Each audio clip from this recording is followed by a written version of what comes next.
Hi friends, हमारी आज की कहानी का नाम है जीवन की सीख। शहर से बहुत दूर पहाड़ों में एक गांव था जिसमें बहुत सीधे साधे लोग रहते थे। उसी गांव के मंदिर में एक संत रहते थे जो बहुत ज्ञानी और शांत स्वभाव के थे। जब भी अपनी बांसुरी बजाते थे तब पानी गिरने लगता था।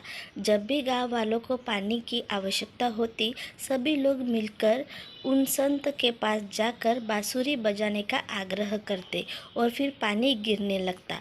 एक बार उस गांव में शहर से कुछ लड़के आए जो बहुत घमंडी और अकड़ू थे। जब उनको इस बात का पता लगा इस गांव में एक संत ऐसे जिनकी बांसुरी बजने से पानी गिरने लगता है, तो उन्होंने पहले गांव के लोगों का मजाक उड़ाया और फिर यह कहने लगे कि हमारी गिटार बजने से भी पानी आता है, संत से स्पर्धा करने को कहे। सारे गांव के लोगों ने उनको समझाने की बहुत कोशिश की, फिर भी वह नहीं माने और संत के पास जाने की जिद करने लगे। संत के पास ले जाकर गांव के लोगों ने उनको सारी कहानी बताई। संत ने स्पर्धा के लिए कह दिया। फिर क्या, एक एक करके लड़के गिटार बजाते चले गए पर पानी नहीं गिरा। देखते ही देखते सारे लड़के थक गए और कहा, अब आप अपनी बांसुरी से पानी गिरा कर दिखाओ। संत ने कहा, अगर मैं आज जीत गया तो तुम लोग कभी किसी का मजाक नहीं उड़ाओगे। लड़के संत की बात मान जाते हैं। संत बांसुरी बजाना शुरू करते हैं और उनकी धुन में लीन हो जाते हैं।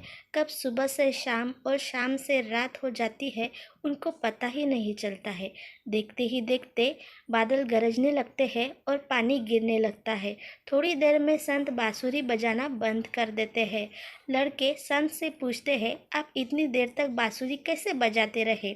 संत मुस्कुराकर कहते हैं, मैं इस काम को ऐसे करता हूँ कि जब तक पानी नहीं गिरेगा तब तक मैं रुकूंगा नहीं और मेरी बांसुरी से पानी को गिराना ही पड़ेगा। संत की सीख उन लड़कों को जीवन भर याद रहती है।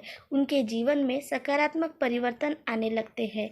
शिक्षा, हमें सीख देने वाली कहानी से यह शिक्षा मिलती है कि हम अपने लक्ष्य को पाने के लिए तब तक मेहनत करनी चाहिए जब तक हमें वह प्राप्त न हो जाए। मेहनत इतनी ज़्यादा करनी चाहिए कि लक्ष्य प्राप्त हो ही जाए। समाप्त।